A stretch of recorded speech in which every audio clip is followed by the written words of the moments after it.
Чаму знішчэнне рымскай імперыі гэта добра, частка 2. Ведаеце, вельмі шмат гэтых спекуляцыяў, а што б было, які б быў прыгожы свет, калі б рымская імперыя захавалася. Але ведаеце, мы больш-менш ведаем, што б здарылася, калі б рымская імперыя не была знішчаная, бо яна канчаткова не была знішчаная. Сцвярджэнне Масква трэці Рым, яно не такое бессэнсоўнае, якім можа здавацца на першы погляд. Усходняя рымская імперыя, тое, што мы потым назвалі Візантыяй, гэта, увогуле захаваная проста тая ж рымская імперыя. І вось такая візантыйская рымская логіка, яна экспартаваная была ва ўсе краіны, якія фактычна прынялі праваслаўе, часам у больш радыкальных формах. Калі вы глядзіце на тое, як праваслаўе ўпісваецца ў канцэпцыю дзяржавы у Візантыі, у іх была ідэя такой сімфоніі, як яны яе называлі. Сімфонія значыць, што царква – гэта неад'емная частка дзяржавы. І вось гэта ідэя, што царква – гэта дзяржаўная справа, яна фактычна, ведаеце, гэта не нешта створанае аўтарытарызмам там больш познім. Гэта просты працяг рымскай логікі жыцця. Рэлігійныя пасады былі дзяржаўнымі пасадамі ў антычным Рыме. Імператары Рыма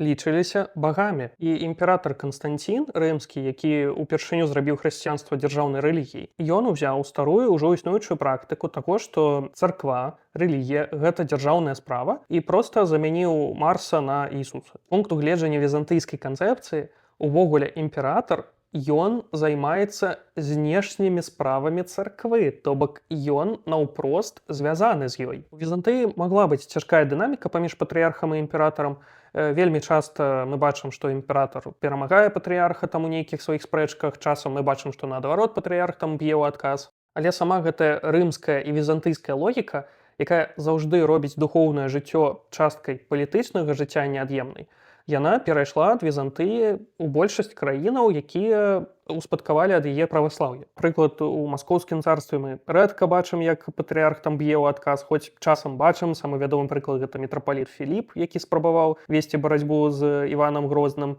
што яго да дабра не давяло, дарэчы. І ў гэтым сэнсе рымская палітычная культура, яна перажыла Рым, і мы бачым вельмі дакладна, да чаго яна магла б прывесці, і бачым дуже дакладна, да чаго прывяло, калі Рым быў разбураны на захадзе. Паўсюль, дзе менавіта такая палітычная рымская логіка перанеслася на новую краіну, мы бачым значна большую схільнасць да аўтакратыі.